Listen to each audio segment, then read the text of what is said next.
First up, though, let's get the thoughts of Isabel Oakeshott. As I say, she's a journalist, our international editor, and, of course, the whistleblower of the lockdown files, which exposed the WhatsApps sent to and from Matt Hancock during the COVID years. Good morning to you, Isabel.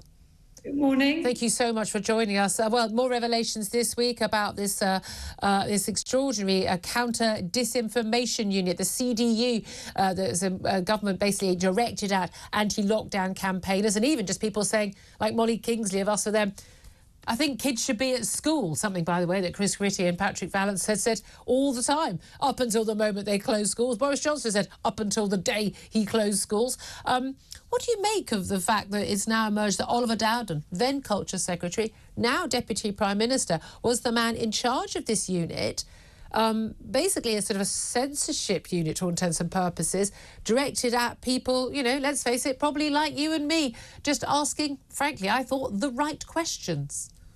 Well, absolutely. I mean, unfortunately, I'm not very surprised to discover yet more details of, frankly, insidious operations at the heart of government to try to suppress entirely reasonable debate alongside more outlandish questioning of some of the policies. There's even a question mark, really, as to whether the government has a role in quashing misinformation in the way they defined it. You know, perhaps we could argue that people are entitled to raise all sorts of points and even conspiracy theories about what the government is doing. But what was really worrying is how this crept into suppression of quite legitimate debate, particularly in relation to the vaccine, which was anyone who questioned, for example, the wholesale rollout of the vaccine, which was never supposed to be, by the government's own words, was never supposed to be for everybody. Kate Bingham said it was for over 70s. Yeah. We were all tarred with the same brush. And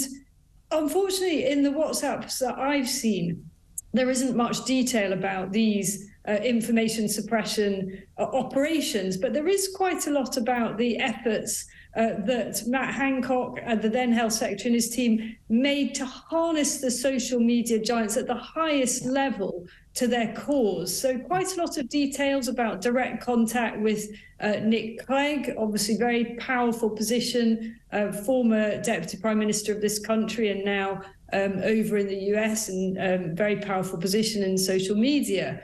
So I am disappointed, but not surprised. No, and that's the thing that's so sad, isn't it? I know that only when we were being censored here, and our YouTube page got taken down, 3 strikes apparently for COVID disinformation. 3 perfectly reasonable interviews with experts in their field. Nothing, no conspiracy theories, nothing, simply asking the right questions. Again, something which I think we can agree a lot of our media did not do during that time. Let me ask you about the actual COVID inquiry, though, because the idea was, we'll get to the bottom of this. I mean, it's, more than 3 years on since the first lockdown. The COVID inquiry has only just begun sort of first hearings, but I was very, very pessimistic that we were going to get anything useful out of this inquiry led by Baroness Hallett, on the basis it was going to be the usual, Islington Hampstead dinner party conversation. Oh, if only we'd locked down 2 weeks earlier and it hadn't been the evil Tories, everything would have been fine, which is a load of complete and abject nonsense, as we know. But I got a bit hopeful when she was saying, I want to see everyone's WhatsApps. We've seen stuff that came out from your whistleblowing over Matt Hancock. You did such a public service there, exposing those WhatsApps and the Telegraph, and then she's demanding to see all of them, and she's standing firm. There's going to be a judicial review, could be later this month. We might get a ruling on this. Many are thinking the government may end up losing out on this. She says, I get to decide what I see, I get to decide what I think is relevant. Yeah, it's the end of the matter. But we've also seen some of the questions that she has sent to Boris Johnson, the former Prime Minister at the time of the COVID pandemic. And frankly, a lot of them are completely and utterly nonsense.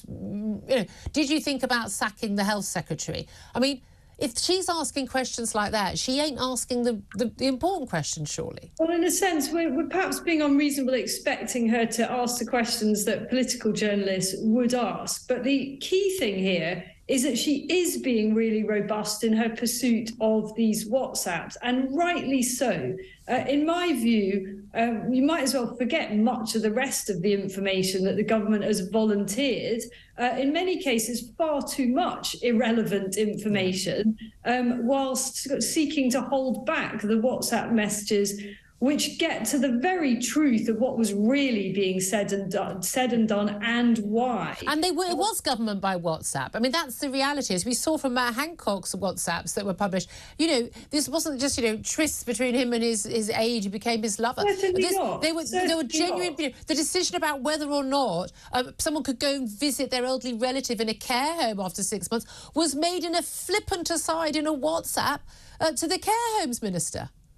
So certainly these WhatsApps are not irrelevant whatsoever. I mean, when I first saw Matt Hancock's WhatsApps, I thought, my goodness, what I've got here is the entire government response to the pandemic by WhatsApp. So I think it's arguable that without these WhatsApps, the inquiry is a nonsense. And the government can't get away from the inherent contradiction in its own position. It's appointed a judge to do a job, and is now appointing another judge to try to stop her from doing that job on the basis, entirely spurious, that much of the content of WhatsApps that she's asked for would be, as the government cabinet officers put it, quote, unambiguously irrelevant. Well, that's a complete nonsense. The vast majority of the material would be very relevant indeed. We're not talking about, do you want a ham or a cheese sandwich for lunch? I'm just popping to Pret. I mean, that's not that's not the sort of message. Surprisingly little of that in the WhatsApp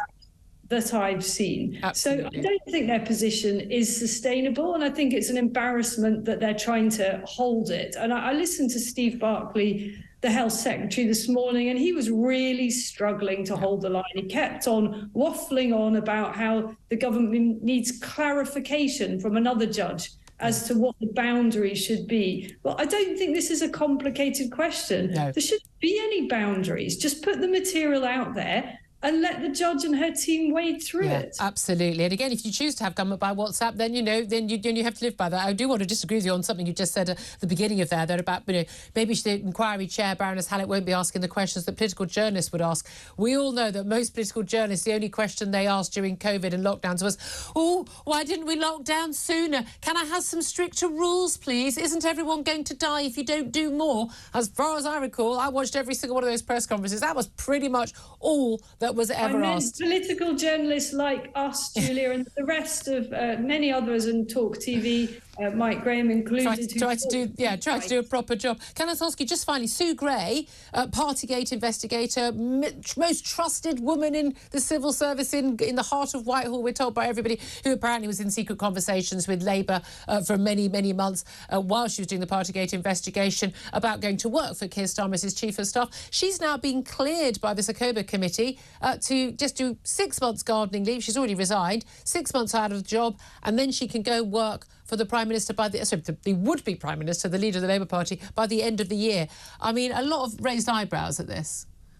I think that the politicisation of the civil service is becoming a real worry, and this is symptomatic and symbolic of that. But it is much more widespread than just this top-level appointment. It's right at the grassroots, and that's what should be really disturbing anyone who cares about good government, because ultimately this is about who is in charge here. Is it our elected politicians, or is it a left-leaning woke brigade that are essentially breaching on a daily basis the civil service code to be impartial and do what they're told? Absolutely. I mean, again, and if it's not going to be impartial, let's at least do that honestly and get some good people in who can do the job. Always such a pleasure to talk to you, Isabel Oakeshott, our TalkTV international editor, of course.